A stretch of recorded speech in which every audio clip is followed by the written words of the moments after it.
So I found this to be pretty interesting. There was a revision that happened just last week. I'm not too sure if many of you guys heard of it, but they actually revised the numbers for GDP. So a lot of you guys might have heard, if you were paying attention to it, that in 2022, we kind of entered a downturn. Let me show you exactly what I mean by this. If you look at QQQ, or let's look at SPY, right? Because SPY is the S&P 500, and that's just more of a standard. So if we click on the day chart and scroll all the way back to 2002, this is the peak of 2021, my apologies. That strong uptick, right? Markets were thriving, all of that.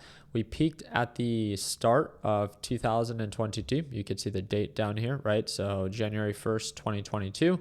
And then from there, we formed lower highs and lower lows. We're consistently selling off pretty much almost to the end of 2022. It was a great opportunity for investors to load up at these oversold levels. Everything was super cheap. Facebook, Amazon, Apple, Google, the list goes on, right? It was a downturn.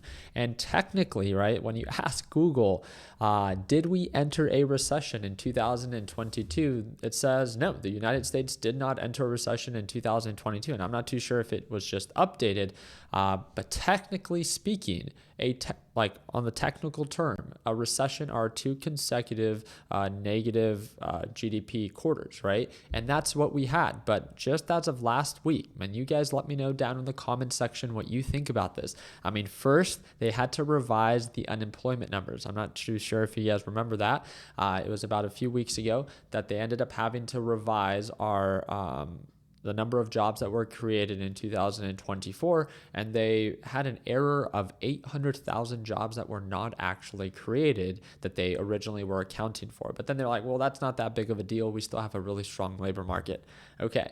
Now this is happening, and maybe it's just like why are so many revisions or errors like this happening, especially now, right before an election? So GDP, which is gross domestic product, third estimate, corporate profits, revised estimate, and GDP by industry. If you guys can see here, the 2022, we saw one downturn, which is Q1, and we previously had Q2 that was also a downturn for 2022.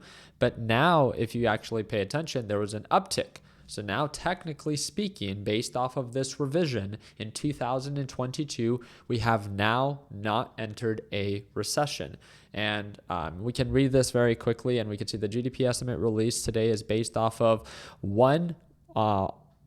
based on more complete source data that was not available. The second estimate ensured last month. In the second estimate, the increase of real GDP was also 3%. The primarily reflected upward revision to private inventory investment in federal government spending, and we were offset by downward revisions, and not like pretty much they revised Q2 of 2022. And that's the part that, I mean, if you look at all these different articles on how people are talking about it, everyone is saying that we did not enter a recession. And of course, the White House had to comment on this, and it says revisions show that the U.S. economy grew faster from 2021 to 2023, boosting real incomes. If you actually read this article, which I would encourage you to do so, it shows that, income actually went up during this period, that wages and compensations were all going up, and that investments were still growing,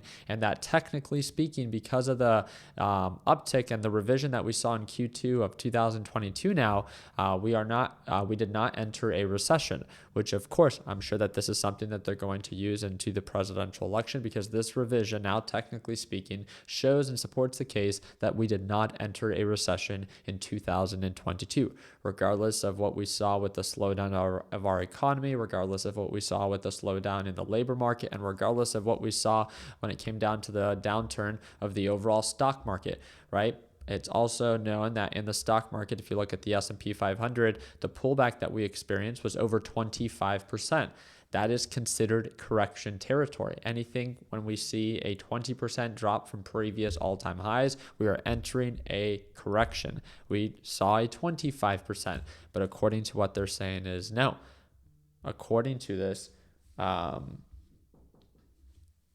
according to this, we are still seeing an uptick in our overall GDP. So you guys let me know down in the comments section what you think. I'm open to hear you guys out. I just wanted you guys to be aware of what was recently just updated when it comes down to our GDP. So I hope that earned your thumbs up. Please consider subscribing. Again, we're always making new videos about the stock market and everything that affects our economy, especially in this presidential election. So if you ever want to tune on in, please consider subscribing, and I hope that it earned your thumbs up. If you want to tune on into our live trading sessions, that's the second link in the description down below. And like always, let's make sure that we end the year on a green note. Take care, team.